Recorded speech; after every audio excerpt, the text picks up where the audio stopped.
mina olen Merit. Ma töötan Swedbankis ja lisaks palgatööle olen ma ka ettevõtja.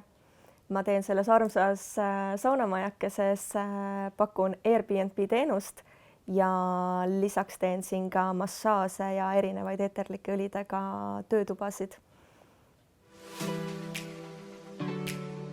Minu õpilasfirma nimi oli Ditai ja meie õpilasfirma tegi nahkehistööd, võiks selle kohta öelda, et meie eesmärk oli siis hoida oma kulud hästi madalad ja luua midagi ägedat, mis võiks meeldida paljudele. Ja me leidsime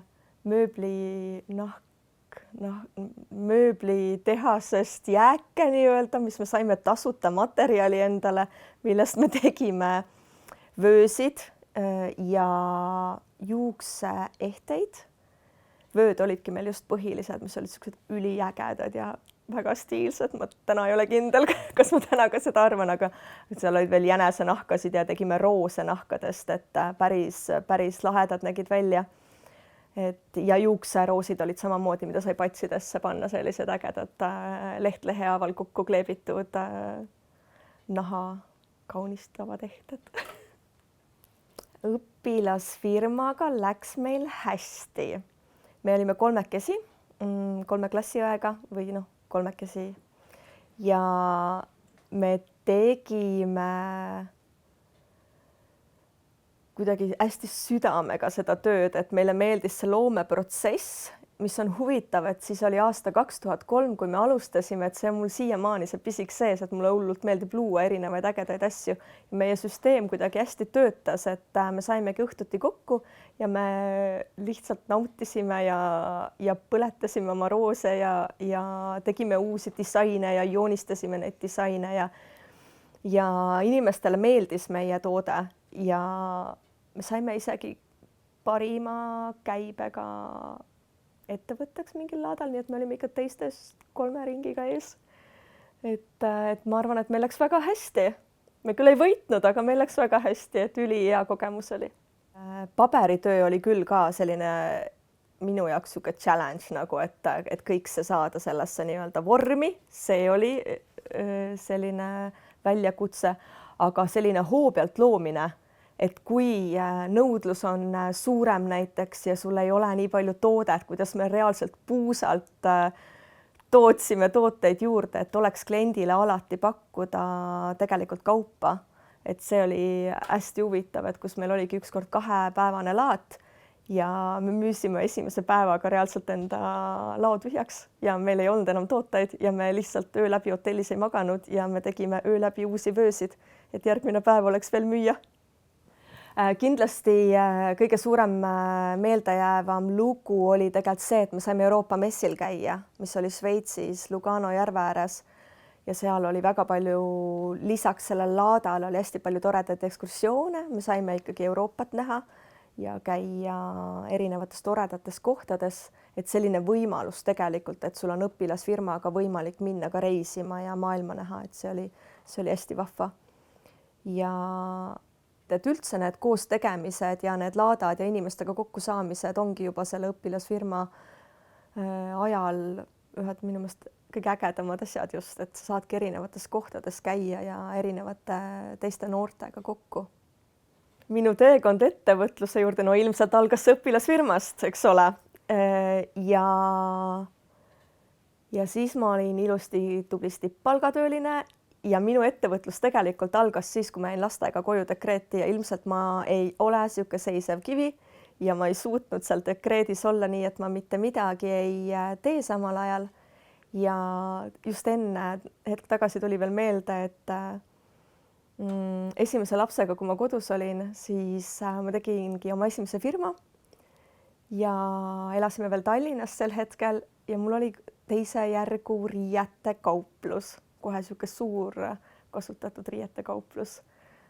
See ka täiega meeldis.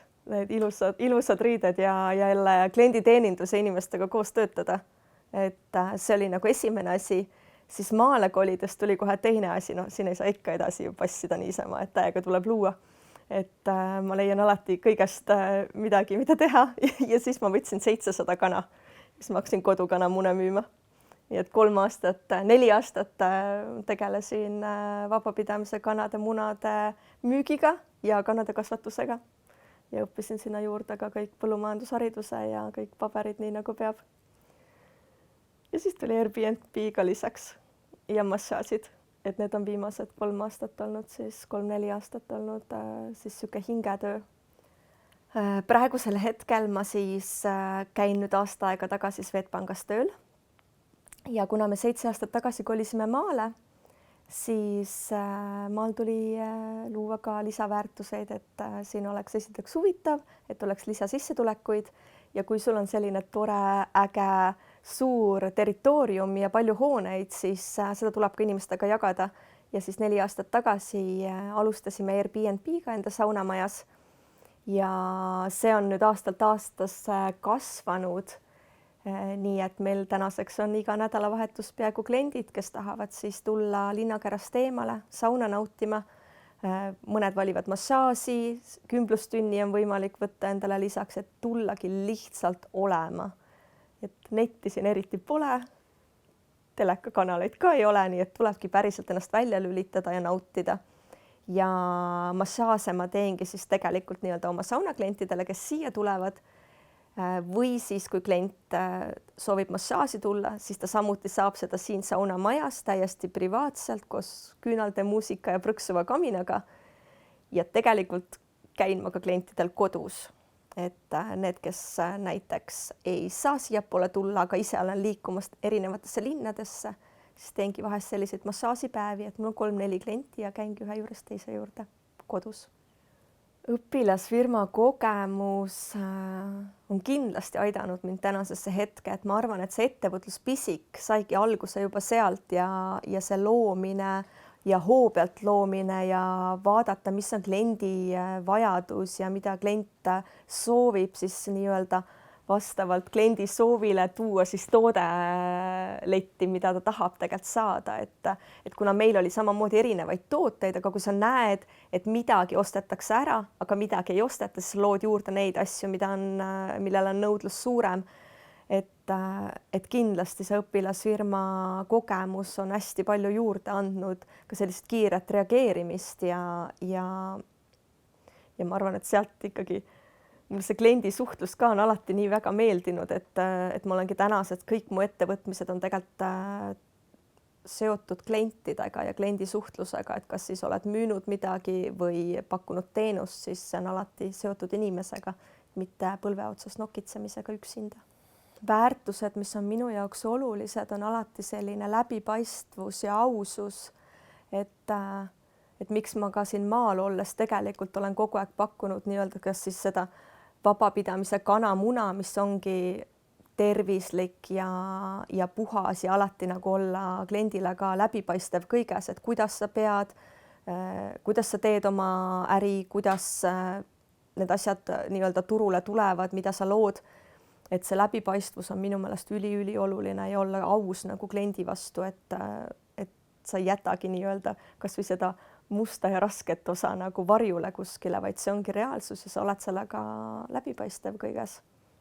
Õpilasfirmade programm on noortele kindlasti oluline, et see annabki selle esimese käega katsutava tunde nii-öelda, et mida ettevõtlus tähendab ja samas nad ei pea sel hetkel võtma nagu suuri riske, et seda esimest katsetust teha.